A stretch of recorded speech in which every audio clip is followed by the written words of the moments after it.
तरफ शहनाई की धूम थी, मगर उस गरीब भाई की आंखों में आंसू भरे थे। बहन की विदाई जो थी। लक्ष्मी, तैयार हो गई तू? लक्ष्मी को दुल्हन के रूप में देखकर उस भाई की आंखें डबडबा गईं। लक्ष्मी ने भराए स्वर से पूछा, भैया बताओगे नहीं कैसी लग रही है आपकी बहन?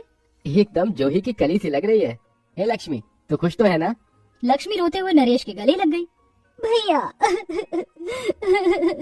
सपने में कादम्बरी देवी अपने बेटे की बारात लेके आती है। नरेश एक पुराने से कपड़े में हाथ जोड़कर सर झुकाए लड़के वालों के स्वागत में खड़ा था। ये सब कुछ दुल्हन बनी मंडप में बैठी लक्ष्मी और आशा दोनों देख रही थी। माँ जी, ये दहेज के 3 लाख रुपए। 3 लाख रुपए देखकर लालच के मारे दहेज लोभी कादम्बरी के मुंह से लार टपक आई। लाओ लाओ लाओ, बाकी का दहेज का सामान कहाँ है? राज तो तुम्हारी बहन को ही करना है। दहेज का सामान गाड़ी में लदवा दिया है। नरेश की मां का निधन आशा को जन्म देने के वक्त हो गया। पिता का साया तो पहले ही उठ चुका था। ऐसे में जाते हुए नरेश की मां उसे दोनों बहनों का कन्यादान करने का वादा लेके गई थी, जिसमें नरेश का बचपन कहीं खो गया और उसने दोनों बहनों के प्रति अपनी जिंदगी ने उछावर कर दी और रेड़ी पटरी खींच खींच कर पाई पाई जोड़कर आज एक बहन की शादी कर दी। पर बहन की विदाई के वक्त अपने आंसू को रोक न सका। अपने गरीब भाई को इस तरह से रोता देखकर लक्ष्मी वही गीत गुनगुनाने लगी जो बचपन से वो गाते आ रही थी। भैया तेरे अंगना की मैं हूँ वो चिड़ियारी, रात भर बसेरा है, सुबह उड़ जाना है। बाबुल का ये घर बहना कुछ दिन का ठिकाना है। बाबुल का ये घर बहना कुछ दिन का ठिकाना है। लक्ष्मी विदा होकर ससुराल चली आई और अपने गरीब आंगन में बैठा नरेश कहता है, माँ देख, माँ तेरे नरेश ने अपनी एक जिम्मेदारी को निभा दिया। माँ बहुत अच्छे घर द्वार में गई है लक्ष्मी, वहाँ वो बहुत सुखी रहेगी। उसके ससुराल वाले उसे बहुत खुश रखेंगे। पर असल में सीधे साधे गरीब नरेश को कहाँ पता था कि वो दहेज के लोभियों के हाथों लूटा गया था। जहाँ ससुराल पहुँचते कादम्बरी दहेज के सामान में कमी निकालने लगी।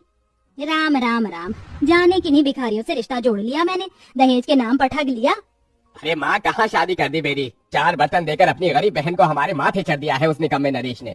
अपने भाई के लिए ससुराल वालों की ऐसे तानों भरी बातें लक्ष्मी से सुनी नहीं गई। उसकी आंखों से झरझर आंसू गिरने लगे। जी ऐसा मत कहिए, मेरी शादी के लिए भैया ने बहुत किया है। आप लोगों ने जो जो मांगा था मेरे गरीब भाई ने सब दिया तो है, दहेज की रकम से लेकर घर का सामान तक। लक्ष्मी को जवाब देता देख सुधीर उसके बाल पकड़ लेता है। साली कामिनी बड़ी सगी बनती है, नहीं सुना जाता तो अपने भाई के घर चली जा। सुधीर ने लक्ष्मी के बाल झटक दिए, वो जमीन पर गिर गई। दिन बीतने लगे। एक रोज आशा हाथ में रिपोर्ट कार्ड लिए घर आई। भैया भैया भैया, आज मैं बहुत खुश हूँ, मैंने फर्स्ट क्लास से 12वीं पास की है। ये सुनकर गरीब नरेश की आंखें नम हो गई। ये क्या भैया, आप रो रहे हैं? अरे पगली, ये तो खुशी के आंसू है। अब सोचता हूँ तेरे भी हाथ पीले कर दूं। लेकिन भैया मैं अभी आगे कॉलेज पढ़ना चाहती हूँ। बस इतनी सी बात? तो पढ़, क्योंकि जितना पद बढ़ेगा उतना ही तेरे गरीब भाई का पद बढ़ेगा। लेकिन भैया अभी तो दीदी की शादी का कर्ज नहीं चुका। देख बहन, मैं दिन रात भी मेहनत करूंगा, तू बस पढ़। बेचारे गरीब नरेश का बाल बाल लक्ष्मी की शादी के कर्ज में पहले ही डूबा हुआ था, मगर वो आशा की पढ़ाई करवाता है और दिन रात मेहनत करता है। जहाँ दिन भर वह तपती धूप में रिक्शा चलाता तो शाम को अनाज की बोरी उतारता और कोयले की खान में भी खटता है। 50, 100, 150, 200, 250। ये ले नरेश बेटा, आज तूने पूरे 25 बोरियां उठाई है अनाज की। ये तेरे 250 रुपए। बहुत बहुत शुक्रिया काका। सिमोन काका, मेरे लायक कोई और काम हो तो बताना। नरेश बेटा, पहले ही तू जरूरत से ज्यादा काम कर रहा है। चेहरा देख, अपना शरीर भी कमजोर सा हो गया है तेरा, थोड़ा आराम कर ले। काका, लक्ष्मी तो अपने ससुराल में खुश है। एक बार आशा भी पढ़ लिख जाए तो उसकी भी शादी कर दूं, फिर आराम ही करना है मुझे। भगवान तो जैसा भाई हर बहन को दे बेटा।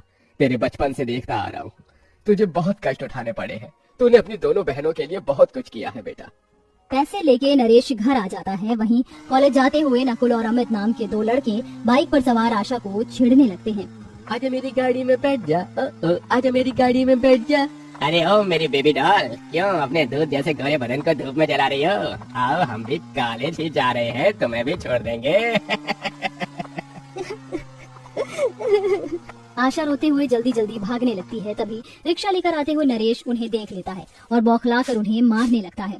मेरी बहन को छेड़ेगा, हिम्मत कैसे हुई तेरी? तभी हेमलता वहाँ आ जाती है। हे राम, कितनी बुरी तरह मारा मेरे बेटे को। मैं कहती हूँ छोड़ मेरे बेटे को। अरे इस तरह से जवान बहन को खुले में छोड़ता ही क्यों है? कैसा भाई है तू? इसकी उम्र की लड़की ससुराल चली गई और तू अपनी कुंवारी बहन को कॉलेज पढ़ा रहा है। अरे क्या ये कलेक्टर बन जाएगी? हाँ देख लिया, एक दिन कुंवारी बहन तुझे कहीं का नहीं छोड़ेगी। अरे मुंह काला कर देगी तेरा। हेमलता की कही गई बातें उस गरीब भाई के मन में छुरे की तरह चल जाती हैं। भैया चलिए यहाँ से। फिर जैसे ही नरेश आशा को लेकर घर आता है तो वहाँ उसकी शादीशुदा बहन लक्ष्मी बुरे भेष में दरवाजे पर बैठी होती है। उसके बाल नोचे हुए होते हैं और शरीर पर गहरे घाव लगे होते हैं। अपनी बहन को इस हालत में देखकर नरेश का दिल निकल आता है। लक्ष्मी, मेरी बहन, तो इस हाल में किसने किया ये? तभी लक्ष्मी अपने ससुराल वालों के किए अत्याचारों को याद कर भाई के गले लगकर फूट फूट कर रोने लगती है। भैया, मेरे ससुराल वाले बहुत अत्याचारी है भैया। वो घर नहीं, नरक है भैया। मैं बात करूंगा उनसे। लक्ष्मी, वो मेरी बहन के साथ ऐसा कैसे कर सकते हैं? अगले दिन नरेश अपनी दोनों बहनों के साथ लक्ष्मी के ससुराल के द्वार पर आता है। नमस्ते माँ जी। तभी कादम्बरी अकड़ती हुई बोलती है, ओह, आ गया बहन का मसीहा बनकर। ऐसी भी क्या गलती हुई मेरी बहन से जो आप लोगों ने इसे घर से निकाल दिया? शादीशुदा बहन भाई के घर नहीं, अपने ससुराल में रहती है। सही कहा सारे साहब, पर अगर तुम चाहते हो शादीशुदा बहन ससुराल आ जाए तो फिर मुझे एक बढ़िया सी महंगी गाड़ी दे दो। फिर देखना तुम्हारी बहन को घुमाऊंगा फिराऊंगा। जीजा जी, मैं गरीब गाड़ी कहाँ से खरीद कर लाऊंगा? पता था तेरी औकात नहीं। एक रास्ता और है, अपनी कुंवारी बहन को यहाँ छोड़ जाइयो मेरे पास। तेरी शादीशुदा बहन भी खुश और कुंवारी भी। ये सुनकर गरीब नरेश बौखलाकर सुधीर का गिरेबान पकड़ लेता है। अगर तू मेरी बहन का सुहाग नहीं होता तो मैं तेरी जान ले लेता। नरेश अपनी कुंवारी और शादीशुदा दोनों बहनों को लेकर घर चला आता है।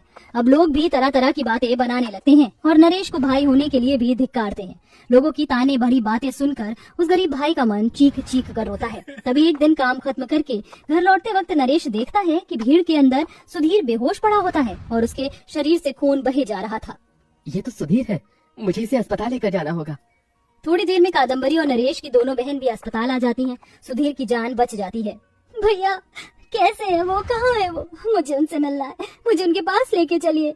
नरेश अपनी दोनों बहनों को लेकर अंदर आता है। तभी सुधीर नजर झुका लेता है। लक्ष्मी, मुझे माफ कर दो, मैं तुम्हारा गुनहगार हूँ। लक्ष्मी, मैंने तुम पर जुल्म किया। भैया, मैं धिक्कारता हूँ खुद को। मैंने आपकी बहन के साथ इतना बुरा किया, फिर भी आपने मेरी जान बचाई। कसूरवार तो मैं भी हूँ नरेश, माफ कर दे मुझे बेटा।